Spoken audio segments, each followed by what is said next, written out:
আপনারা যারা আমাকে চেনেন, এতদিন পর্যন্ত যারা দেখছেন, আমি কখনো তেমন কিছু প্রমোট করি না। আজকে আমি একটা বই প্রমোট করব। বাট বইটা প্রমোট করার রিজন হচ্ছে বিকজ এখানে আমার স্টোরিও আছে। So today I am gonna review the book call 'ডিম বেচে কি শিখলাম'। এই বইটা রিটেন বাই আমাদের নেক্সট লিডার্স এর সিইও আহাদ ভাই। সো বইটা নিয়ে আমি একটা পোস্ট করেছিলাম যখন আমি ১ম ওইটার আউটলাইনগুলো পড়ি। পরে যখন আমি বইটা মোটামুটি এখন অনেক দূর পড়েছি, আমার জেনুইনলি মনে হচ্ছে বাংলাদেশের কিছু বিজনেস ওনারদের এটা পড়া উচিত। কারণ এখানে কিছু এমন টাইমলেস প্রিন্সিপালস আছে যেটা এআই এর যুগে আর ফিউচারে সবসময়ই রেলেভেন্ট থাকবে। সো ৪ টা মেইন পয়েন্ট নিয়ে আমি মেইনলি কথা বলব। পুরো ভিডিওটা শেষে আই ক্যান প্রমিস ইউ আপনি বিজনেস নিয়ে নতুনভাবে চিন্তা করবেন। বইটা মেইনলি লেখা হচ্ছে বাংলাদেশের একটা স্টার্টআপের একটা গ্রোয়িং ফেজে সে যখন মার্কেটিং ম্যানেজার ছিল, তার টিমকে দিয়ে সে কিভাবে করে কোটি, কোটি টাকার রেভিনিউ জেনারেট করতে পেরেছে। কি জিনিস তাকে এত হেল্প করেছে। তার মেন্টরের কাছ থেকে সে আসলে কি শিখেছে। ডেইলি অপারেশন, ডেইলি হার্ডেলে কি প্রবলেম সে ম্যাসিভলি ফেস করেছে এবং এই প্রবলেমগুলো থেকে সে কিভাবে নিজেকে সরিয়েছে। কিভাবে চড়াই উতরাই পার হয়ে সে এত ভালো একটা রেজাল্ট আনতে পেরেছিল। So it's a story of a ordinary person যে এক্সট্রাঅর্ডিনারি কোনো কিছু তার টিমকে দিয়ে করিয়েছে। ওকে?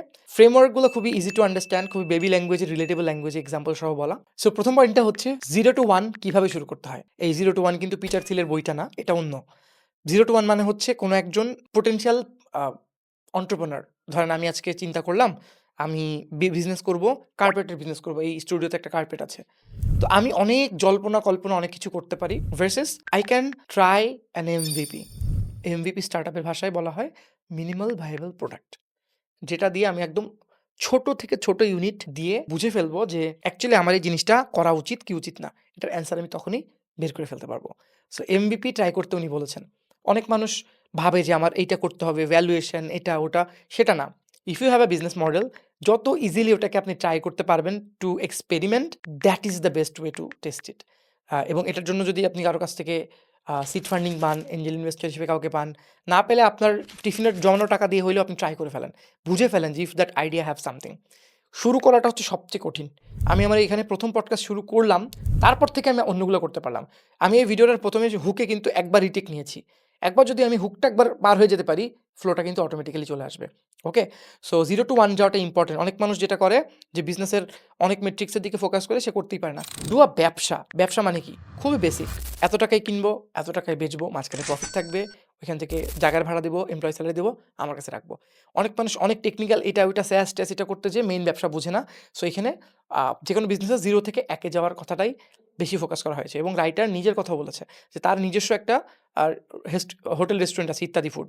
সেই ইত্যাদি ফুডে উনি সবার ১ম এ খুবই বেসিকভাবে শুরু করেছে। যেমন যে মেইন কুক ছিল উনার ওয়াইফ, আ সে রান্না করতে অলরেডি পছন্দ করত। সো সে সবাইকে রান্না অনেক বছর ধরে খাইয়েছে যে আজকে আচার এটা ওটা। দেন সে কি করলো একটা ফেসবুক পেজ ক্রিয়েট করলো। ফেসবুক পেজ ক্রিয়েট করে সেখান থেকে উনি নাড়ু, অর্গানিক্যালি অনেক জিনিসপত্র সেল করেছে। দেন সে দেখলো যে এই স্ট্র্যাটেজি বা এই রেসিপিগুলো দিয়ে যদি একটা কার্ড দেওয়া যায়, এমন কার্ড যেটা যশোর পৌরপাড় যেখানে আছে ওখানে চলবে। অ্যান্ড দেন সে ওই রেসিপিগুলো দিয়ে একজনকে হায়ার করে সে ওটা করলো।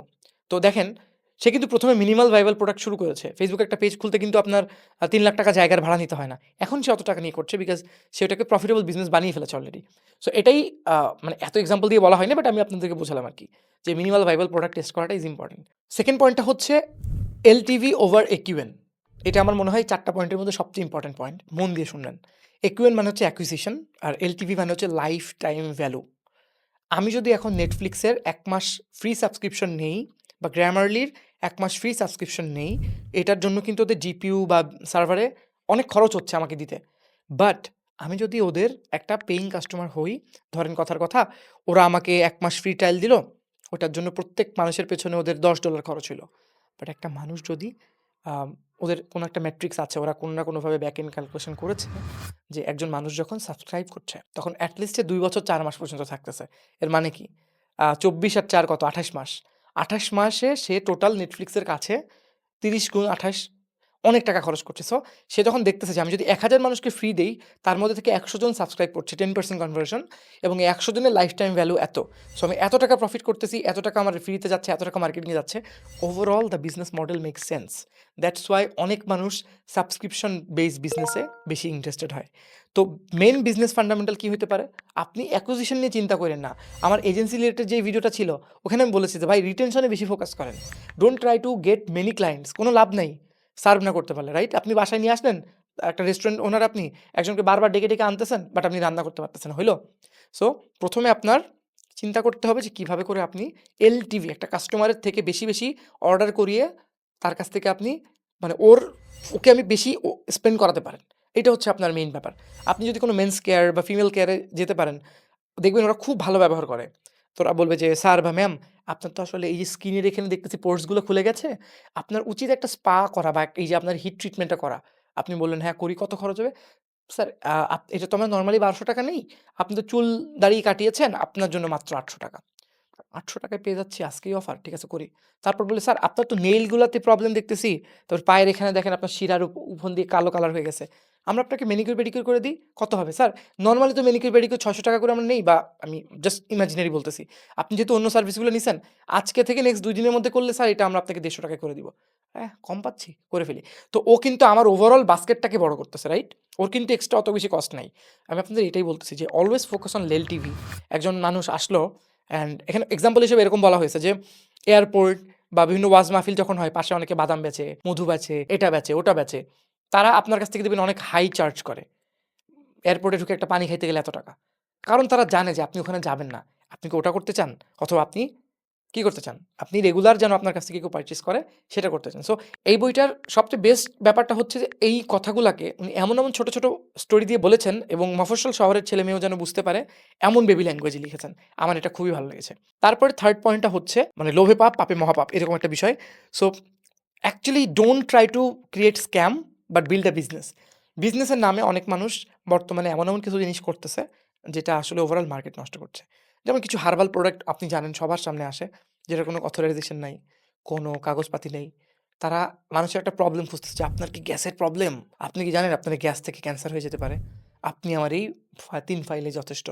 কোনো ব্র্যান্ডিং নাই, কোনো কিচ্ছু নাই। একটা র্যান্ডম করে একজনকে ধরে এনে কয়েকটা ভিডিও বানাচ্ছে।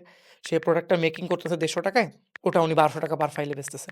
সো এড কস্ট যদি পার অর্ডার ৳৩০০ হয়, ৳৪০০ হয়, ৳৫০০ হয়, ৳৬০০ হয়, স্টিল পার অর্ডারে ৳৫০০ পর্যন্ত থাকতেছে। তার ২ টা ৩ টা অর্ডার করার দরকারই নাই। এক ফাইল যদি একজনের কাছে বেচতে পারে, তাহলে এনাফ। সো পয়েন্ট আমি কি বলার চেষ্টা করতেছি? Don't try to scam people. Create a sustainable business. আমি যেটা বললাম যে ব্র্যান্ডিং ইজ ভেরি ইম্পোর্টেন্ট। আপনি ব্র্যান্ড করছেন কোথায় নিজেকে? যেমন আমি আজকেই একজনকে বলছিলাম যে, "ভাইয়া, আমি একটা মাসাজ গান কিনেছি, বাট মাসাজ গানটা চাইনিজ প্রোডাক্টের ছিল, অ্যান্ড এটা খুবই বাজে কোয়ালিটির ছিল। আমি একদিন ব্যবহার করার পর নষ্ট হয়ে গেছে।"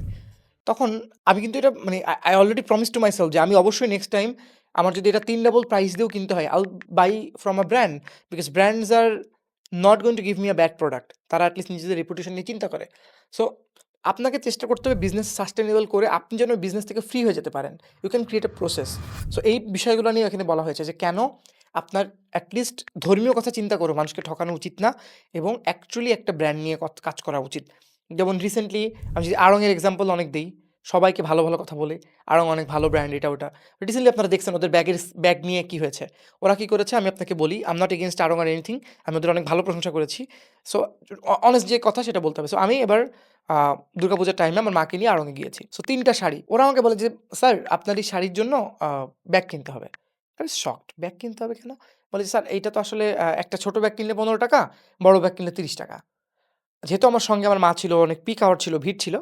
I brought that bag. এখন ৳৩০ আমার জন্য কম, বাট এটা কিন্তু উচিত না। They should provide the bag. Already আমি ভ্যাট পে করতেছি। দাম ওদের ব্র্যান্ডিং এর জন্য আমরা বেশি পে করতেছি। They are a great brand, তাদের প্রোডাক্ট ভালো। বাট এই যে ছোট একটা জিনিস, এখন দেখেন অনেকে কিন্তু মামলা করবে বলে বলছে। বিভিন্ন টিভি নিউজ পেপারে এটা কভার করছে। অনেক মানুষ ইভেন্টও খুলে ফেলছে ফেসবুকে যে আমরা এক্সট্রা পে করব না। এতে কি হবে? ওভারঅল ধরেন আড়ং-এর মতো বড় ব্র্যান্ডে ১০০ জন যদি প্রতি মাসে অর্ডার করে, আমি খুব ছোট একটা নাম্বার বলতেছি। কি করলো? ৩.৫ জন গেল না। ওদের কিন্তু কোটি টাকার রেভিনিউর এদিক ওদিক হয়ে যাবে। বিকজ এতগুলো মানুষ তখন ভাবলো যে আড়ং is trying to cut our pocket. তাই না? ওই ৳১৫ চেয়েও ওই স্পেসিফিক জিনিসটা ইম্পোর্টেন্ট। আমি এটা নিয়ে অনেক চিন্তাভাবনা করেছি অ্যাকচুয়ালি। আপনি দেখবেন আপনাদের এলাকার অনেকগুলো এরকম স্ন্যাকসের দোকান আছে, যেখানে গেলে ফ্রিতে আপনাকে সস দিবে, বা আপনি একটা পুরি খাইলে বা একটা সিঙ্গাড়া খাইলে ফ্রিতে একটা পেঁয়াজ দিবে। এখন আপনার কি মনে হয় ওই লোক বোকা? যে উনি কেন সস দেয়? উনি তো চাইলে ৳৩ একটা সস কেটে ওর সঙ্গে দিতে পারত। সে আপনাকে একটা ফিলিং দেয় যে you are winning. You are winning when you are coming here. আমি তোমাকে ফ্রিতে সস দিচ্ছি। অনেক তরকারিওয়ালাও কিন্তু এক্সট্রা ধনেপাতা, এক্সট্রা একটা আলু দিয়ে দেয় বা একটা এক্সট্রা মানে টমেটো দিয়ে দেয়। এটা কেন দেয়? তারা কি বোকা? না। এটা সাইকোলজিক্যালি কাজ করে যে ওকে, কাকা আমাকে গতকালকে দিছিল, কাকা আজকে তো ভাঙটি নাই, ঠিক আছে আপনি ৳20 বেশি রাখেন, সমস্যা নেই। এরকমই তো হয়। তো একদম বাংলা স্টাইলে এই বইটাতে অনেকগুলো এক্সাম্পল দিয়ে অনেক জিনিসপত্র বোঝানো হয়েছে। আমার এগুলো খুব পছন্দ।